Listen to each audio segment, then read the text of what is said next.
ఇది మీలో ఎవరైనా ఫోన్ పోగొట్టుకున్నారా? రోషన్ దగ్గర ఉంది ఐఫోన్. ఒక సినిమా ఆడితే పారేసుకుంటావరా నువ్వు?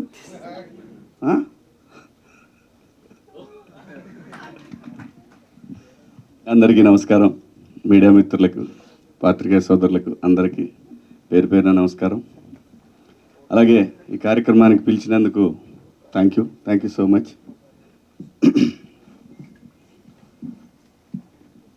చదువు అంటే చాలా ఇష్టం అండి నాకు, కానీ చదువుకోవాలనుకున్నప్పుడు గాలి తిరిగాను ఎక్కువ.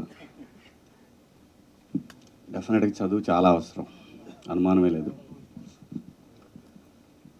సహజంగా 10th క్లాస్ నుంచి ఇంటర్మీడియట్ డిగ్రీకి వచ్చే వరకు గాలి తిరుగుళ్ళన్నీ అవుతాయి. అయిపోయిన తర్వాత తెలుస్తుంది చదువు విలువ. అసలు ఏదైనా టైటిల్ పెట్టగానే నాకు అసలు చూడగానే ఇంకా ఆ రోజే ఆల్ ఇండియా ర్యాంకర్స్ అని ఎప్పుడైతే వీళ్ళు అనుకున్నారో ఆ రోజే ఈటీవీ విన్లో ఇంకొక పెద్ద బ్లాక్ బస్టర్ సిరీస్ 90sని కూడా క్రాస్ చేసే సిరీస్ రాబోతుందని నాకు అనిపించింది. ఎందుకంటే ప్రతి ఒక్కళ్ళు కనెక్ట్ అవుతారు దీనికి. వాస్తవంగా చాలా హింస కార్యక్రమం ఆల్ ఇండియా ర్యాంకర్స్ అనేది. చాలా హింస పిల్లలకి. హింస అంటే జనరల్గా సహజంగా ఆది మానవుడి నుంచి ఎవల్యూషన్ అయిపోయి వాడు రకరకాల ఫీల్డ్స్లోకి వెళ్ళిపోయి ప్రపంచాన్ని ఒక స్థాయి నుంచి ఎక్కడికో అవసరమైతే ఈ భూమి అంతా వెళ్ళిపోతే ఆకాశంలో ఎక్కడ ఉండే పరిస్థితి క్రియేట్ చేసిన మనిషిని ఏం చేస్తున్నారంటే ఇదంతా కూడా మెదడు చేసే పని కదా. ఆ మెదడుని ఒకే చోట ఆ 4 గోడల మధ్య ఎట్టి పరిస్థితుల్లో వీడు ఆల్ ఇండియా ర్యాంక్ కొట్టాలి అనేటువంటి కాన్సెప్ట్ ఏదైతే ఉందో అది అత్యంత దారుణమైనటువంటి ఈ భూమి మీద ఒక హేయమైన చర్య అది నా దృష్టిలో. న్యాచురల్గా చదవాలి వాడు, న్యాచురల్గా వాడికి రావాలి, అప్పుడు వాడి బ్రెయిన్ బాగా పనిచేస్తుంది. నాకు తెలిసిన వాళ్ళు చాలామంది పిల్లలు ఇంటర్మీడియట్ అయిపోయిన తర్వాత అంటే అప్పటిదాకా వాళ్ళందరిని బంధించేసరికి వాళ్ళు పిచ్చోళ్ళు అయిపోయిన వాళ్ళు చాలామందిని చూసారు. పిచ్చోళ్ళు అంటే ఇంకేం తెలియదు వాళ్ళకి, ఏం చేయాలో, ఎవరితో మాట్లాడాలి. సో ఈ సిరీసు అలాంటి తల్లిదండ్రులకు గుణపాఠం కావాలని మనస్ఫూర్తిగా కోరుకుంటున్నాను నేను. పిల్లలు చదివేసి వెంటనే వాడు పెద్ద ఐఐటీలు ఇంజనీర్లు అయిపోయి వాడు దేశం దాటి వెళ్ళిపోయి అక్కడ అమెరికాలో వాళ్ళందరినీ కింద తొక్కేసి వీడు మాత్రం పైకి లేసి అర్జెంటుగా సెటిల్ అయిపోవాలి, ఇది కార్యక్రమం. ఇది కాదు మనిషి అసలు. అలాంటి సిరీస్ చూసిన తర్వాత ఖచ్చితంగా ప్రతి తల్లిదండ్రులు మార్పు రావాలనే కోరుకోండి. ఎందుకంటే ఈటీవీ అంటేనే అకౌంటబిలిటీస్ టువర్డ్స్ సొసైటీ. రామోజీరావు గారు నిజంగా తెలుగు జాతిలో పుట్టినటువంటి ఒక ఆణిముత్యం.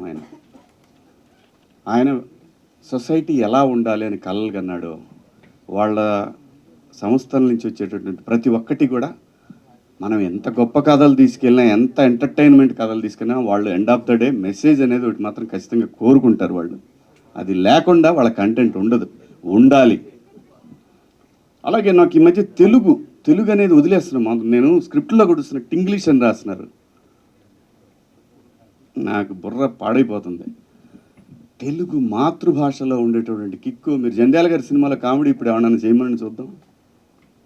తెలుగు గ్రిప్ కావాలి. తెలుగుని మర్చిపోతున్నారు. ప్లీజ్ దయచేసి ఖచ్చితంగా ఇంగ్లీష్ కావాలి, కానీ స్క్రిప్ట్లు తెలుగులో మ్యాక్సిమం రాసుకోండి. తెలుగులో ఉన్న మన అంటే అమ్మ భాషలో ఉన్నటువంటి ఫన్ కానీ ఎమోషన్ కానీ ఇంకా ఏ భాషలో దొరకదండి, ఎట్టి పరిస్థితిలో దొరకదు.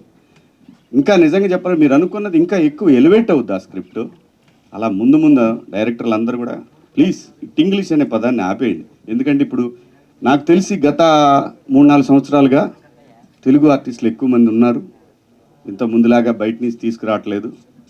లక్కీగా మొన్న థ్యాంక్స్ నాని గారు ఎక్కడ ఇంకో బయట నుంచి వచ్చే వెళ్ళను తెచ్చుకోకుండా నేను చేయగలిగిన నమ్మకం పెట్టుకొని చేశారు. తెలుగులో మాట్లాడితే తెలుగు నటుడికి ఆ కిక్కు వేరే. అసలు ఆ భాషను చూస్తే ఆ కిక్కు వేరే. అంటే నేను ఇప్పుడు కొన్ని సినిమాలు చేస్తున్నా కదా, చూస్తున్నా ఇంగ్లీష్ అని రాస్తున్నా. ఇంగ్లీష్ ఏంటారా మీ ముఖం? తెలుగు చక్కగా డైలాగు రాయండి ప్లీజ్.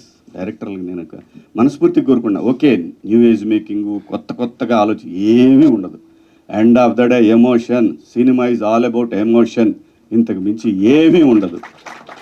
మీరు ఎన్ని చెప్పినా సరే end of the day emotion, all about emotion cinema అంటే.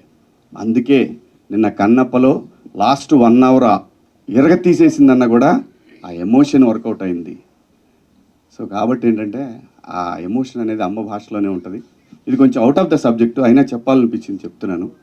సో ఇక మా సినిమాకి వచ్చేసరికి ఖచ్చితంగా సాయికృష్ణ గారు కానీ, నితిన్ గారు కానీ, అలాగే entire team, ETV win team వాళ్ళు ఖచ్చితంగా టువర్డ్స్ సొసైటీకి ఉపయోగపడేది, అలాగే బ్రహ్మాండమైన ఒక కొత్త రకంగా కథని చెప్పే ప్రయత్నాలు వాళ్ళు విపరీతంగా చేస్తూ ఉన్నారు.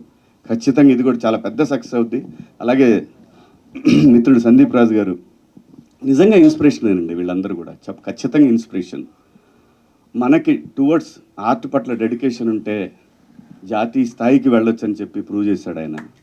సో అలాగే తమ్ముడు సుహాస్ కానివ్వండి, ఇవాళ అటు నుంచి ఇటు రాకుండా మనోడిని ఇక్కడి నుంచి అక్కడ తీసుకెళ్లారు, విచ్ ఇస్ గ్రేట్. నిజంగా చాలా సంతోషం. సో ఖచ్చితంగా చేసినటువంటి ఈ సిరీస్లో చేసినటువంటి అందరికి కూడా శుభాకాంక్షలు. ఖచ్చితంగా పెద్ద హిట్ అవుద్ది. నాకు బాగా నచ్చింది ఆటోడి క్యారెక్టర్. అలాంటి క్యారెక్టర్ ఏదైనా చెప్పండి, చేస్తాను నేను. Thank you so much.